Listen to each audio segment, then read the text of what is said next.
Avec Hoover, élu en novembre 1928, l'Amérique semble au comble de la prospérité. À New York, une spéculation effrénée se déchaîne sur les valeurs, comme sur le coton. Dans l'actualité ce soir, la tempête sur les marchés financiers. La célèbre banque d'affaires américaine Lehman Brothers se déclare en faillite. Américaine, la bourse la plus emblématique du capitalisme mondial est truquée. Et tout ça est fait par des ordinateurs? Oui, par des ordinateurs. Ça va beaucoup trop vite pour l'homme. Les humains ont été supprimés des marchés. Qui sont les victimes? Tous ceux qui ont des actions en bourse. 3, 2, 1.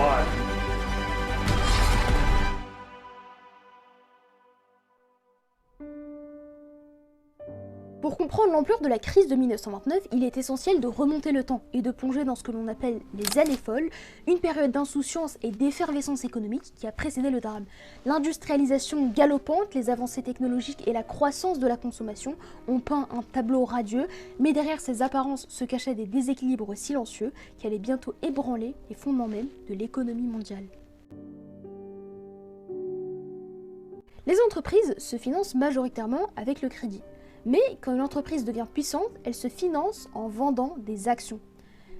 Une action, c'est un titre ou un bout de papier qui va attester que son possesseur détient X pourcentage d'une entreprise. Quand on détient une action, on devient un actionnaire et on peut donc recevoir un dividende. Un dividende, c'est donc une partie des bénéfices d'une entreprise. Et quand beaucoup d'actionnaires veulent acheter une action, le cours de l'action, donc le prix, va augmenter. Au contraire, quand beaucoup d'actionnaires veulent la vendre, le prix baisse. Donc, si on endommage la réputation d'une entreprise, elle aura moins de clients. Les actionnaires considèrent donc que l'entreprise va faire des pertes et que l'action ne va rien leur apporter, donc elle va essayer de la vendre. Le cours d'une action est censé révéler la performance d'une entreprise, parce qu'on se dit que les actionnaires sont rationnels et qu'ils savent parfaitement quelle entreprise se porte bien et laquelle ne se porte pas bien. En offrant et en demandant une action, ils sont capables de faire émerger un prix qui révèle la performance réelle de l'entreprise. Normalement, les actionnaires devraient acheter les actions des entreprises qui se portent bien et vendre celles dont les entreprises ne sont pas correctes. En réalité, les actionnaires vont acheter les actions qui pensent qu'elles vont attirer le plus d'acheteurs et en tant qu'actionnaire, on s'en moque si le produit a la valeur ou pas. Le plus important, c'est que les gens pensent qu'elle a de la valeur parce que c'est à ce moment qu'ils vont essayer de l'acheter et c'est ce que l'on appelle le principe de la spéculation.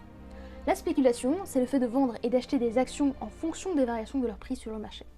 Le problème, c'est qu'on se retrouve avec des actions dont la valeur n'a rien à voir avec la performance réelle de l'entreprise. C'est ce que l'on appelle une bulle spéculative. Quand la bulle explose, c'est la panique. Le premier réflexe, ça va être de chercher à vendre des actions d'un coup. Sauf qu'avec la chute des prix, eh bien, le marché s'effondre.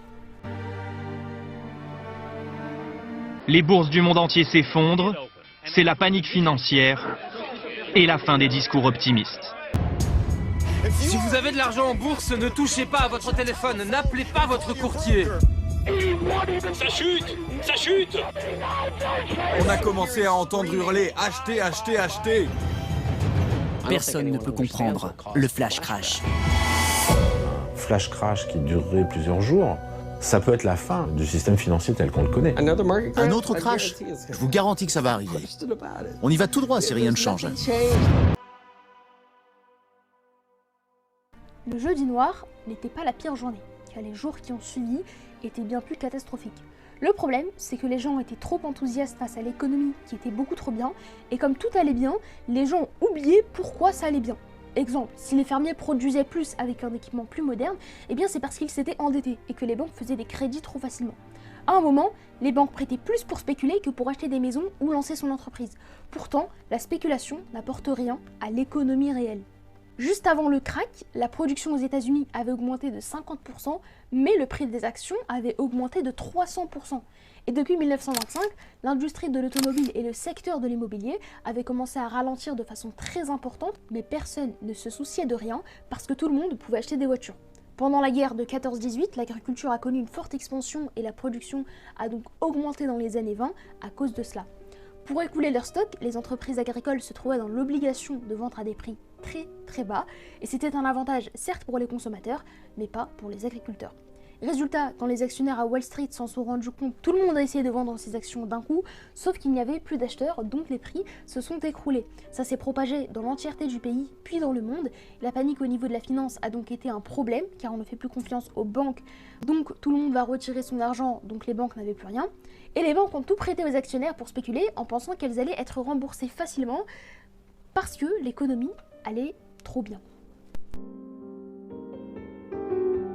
Des images de familles démunies, de files d'attente devant les soupes populaires de travail d'emploi, tout cela reflète une réalité déchirante. Pourtant, dans l'adversité, la résilience humaine a brillé, des initiatives gouvernementales et des actes de solidarité ont émergé, offrant un filet d'espoir dans un monde en plein désarroi. Face à la tourmente, les gouvernements ont dû agir. La mise en place du New Deal par Franklin Roosevelt aux États-Unis a marqué un tournant dans la manière dont les États répondaient aux crises économiques.